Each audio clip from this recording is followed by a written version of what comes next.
Well, hello and welcome back to my channel. I am Color Me Bad Lynn, back to share a few vintage fragrances in my collection. If you haven't realized it by now, I love a good vintage or a good antique, not raggedy, antique and vintage. And so today I wanted to come on and share some amazing colognes and fragrances that are in my fragrance collection that are vintage. We're not going to go over a whole lot of description on these fragrances, but we are going to share a little bit of information about them and what I love about these fragrances, okay? But before we get into that, I want to welcome you to my channel. Just in case you don't know the stilo on what goes down over here in Color Me Bad Nation, I am a beauty professional, among many other things. On our channel, we mainly discuss fragrances that are in my collection, those that are sent to me in samples, discovery kits, gifts, etc., etc., etc. We also talk about natural skincare, a little bit about makeup. We talk about all types of hair. We're going to get into some love, romance, relationships, dating, family issues, and faith, most importantly. If you have any suggestions for us to come on and talk about on our channel, make sure you comment below or send me an email. And now you can also send me a message on Instagram. My Instagram is colormebad_Lynn. So let's get into it. I've got five or six fragrances that I want to come on and share. And I'm excited about this. I thought about this earlier today. I love fragrances that are old school. I love newer fragrances that have old school vibes. And I thought I'd come on and share some of the ones that are in my collection that I absolutely adore. All right.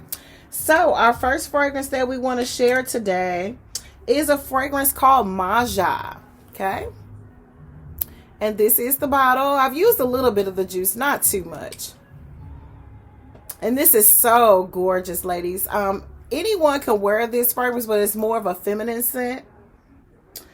This fragrance was actually created back in, I want to say it says 1921.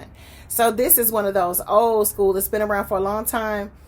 If you are a lover of Opium by Yves Saint Laurent, you will enjoy this fragrance. I use this as a backup bottle for my original Opium Eau de Parfum, like if I want to spray it around the house and things of that nature. And sometimes I use this as a layering component with my Opium as well, especially in the summer months. This is an absolutely gorgeous buy. It is extremely affordable if you can get your hands on this. It also comes with a dusting powder, which helps to seal the fragrance in. And again, I just absolutely love this fragrance. It's so spicy. It's a little bit creamy. It dries down powdery. Some people would deem this an old lady scent, but when this dries down on me, it smells absolutely amazing. And I just adore this fragrance, and hopefully I'll always be able to keep it in my collection. But again, if you love Opium by Yves Saint Laurent, you will definitely enjoy Maja. Okay. Our next fragrance that is in my collection, that is a vintage fragrance, and this one I don't use. This is White Shoulders. Okay. And this was one of my mother's favorite fragrances, so I always keep this one. This wasn't actually one of her bottles. This is my own personal bottle of the fragrance.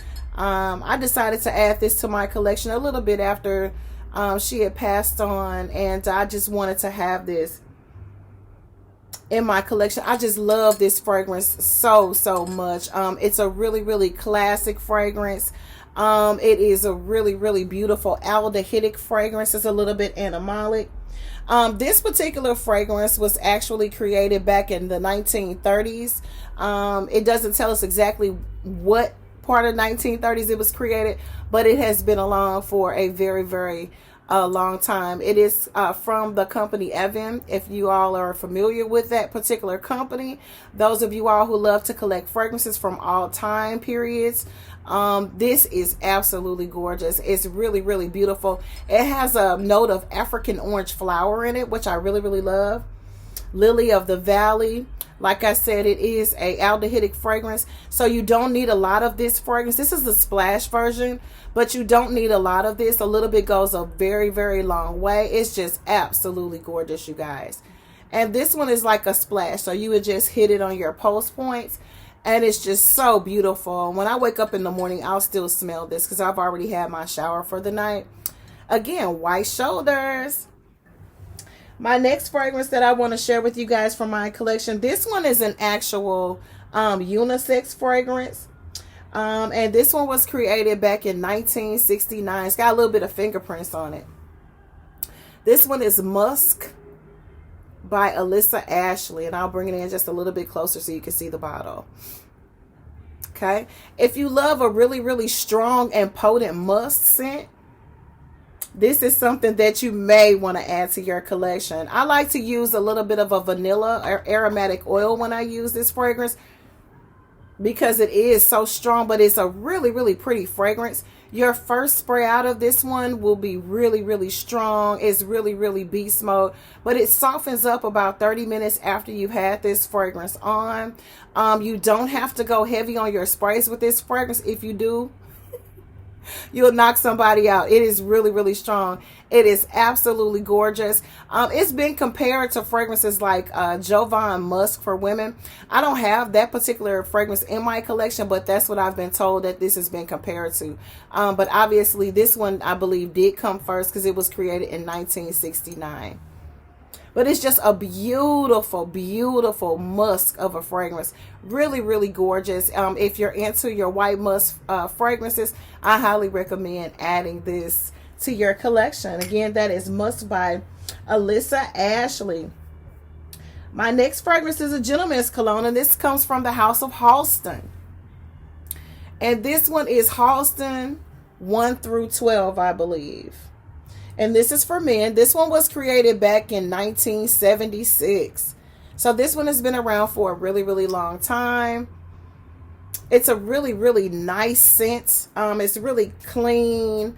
It comes out very, very striking in the very beginning. If you have sensitive skin, you really have to be careful with this one because you may feel a little bit of a burn and irritation and tingling to your skin. This one is something that my son doesn't wear all that much, but I just love the scent of this. I like old school fragrances and colognes, and this is really, really a nice, nice cologne for men.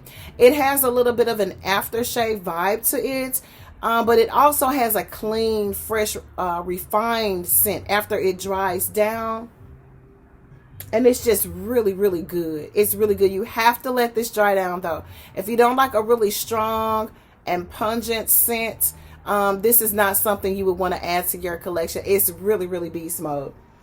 And it actually lasts maybe about, I would say, 4 hours, maybe a little bit longer if you layer properly. It doesn't last a long period of time, but while it's on the skin before it turns into a skin scent, you can definitely smell this cologne. So you don't want to go too heavy on your sprays. This will be more of a fall and a winter cologne. It's a little bit too strong for the summertime. It really, really is. It's really strong, really potent. But it's something about this that I just love.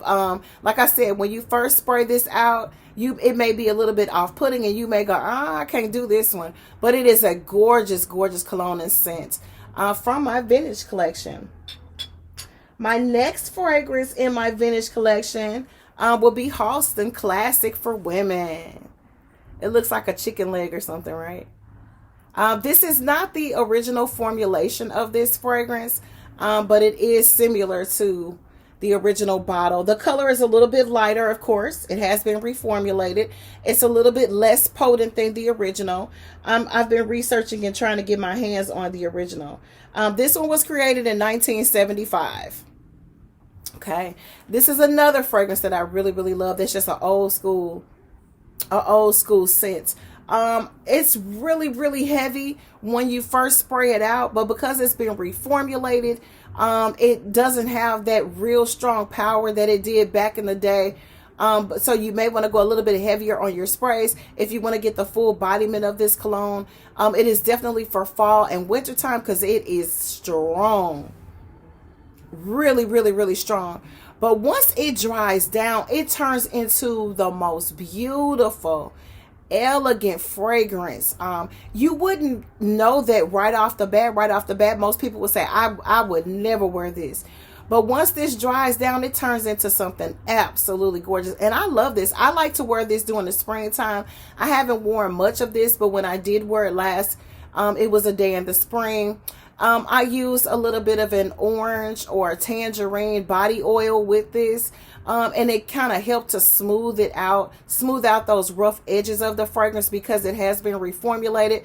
It's a little bit more synthetic-y than the original formulation, but nonetheless, this is one of my favorite vintage fragrances in my collection. And then last on our list is 4711. This one is the oldest out of all of the fragrances that I pulled from my collection. This one was created back in, I believe, 1792, I believe. Yep, 1792. So it's old school. But it is an absolutely gorgeous scent. Perfect for springtime. It's really, really citrusy. It's light. It's creamy. It's just a beautiful, beautiful formulation. And out of all of the fragrances I've shared with you today, this one has to be my absolute favorite. It is an undescribable scent. But they did an amazing job with the notes that are in this cologne. The quality. It is a very refined scent. Very classy, very clean, and very sleek and sophisticated. This is unisex, so anyone can wear this one. It's just really, really good. It is a citrus fragrance, but you don't get the lemon zestiness of this cologne. You get a little touch of it, but it's not overdone. It's not overpowering. It's just a beautiful, beautiful, clean scent. I highly recommend that if you love your citrus notes and you love a really clean, crisp fragrance that has a little bit of, like I said, citrus, your lemon zest, a little bit of orange, a little bit of a soapy vibe, not too much. I highly recommend that you add 4711 to your collection. I absolutely adore this fragrance. It is gorgeous. This was definitely a great add-on to my collection, and it's extremely affordable. You can probably find this fragrance for under $20. And you know what I always say, whenever I have a cologne that I come on and share that is in my collection, that I highly recommend that you add to your collection, get you some. Those are all of the vintage scents that I wanted to come on and share with you guys today. I was really excited about doing this because I'm like, I got a lot of vintage fragrances that a lot of people call old lady frags, but I absolutely adore them. I have several others that are in my collection that I like to come on at a later date and share, and maybe we'll share them all at one time. But I thought it very poignant to come on and share those since we're kind of phasing out of winter and into springtime, fragrances that you can kind of wear during this transitional time that are just vintage, vintage, vintage. That's all we have for now. Thank you so much for watching. Make sure that if you like this video that you hit the like button. Make sure you hit that notification bell so each and every time I upload a video onto YouTube, you will be notified. And if you can't watch it right away, you can save it for later. And don't forget to hit that subscription button. Subscribing to the channel helps the channel to grow. It helps the numbers to increase, and it allows us to provide you with more and better content. So I'll be looking for you, and I'll follow you back. I'll subscribe to your channel back as well. Again, this is Color Me Bad Lynn saying bye for now. God bless you guys. Peace.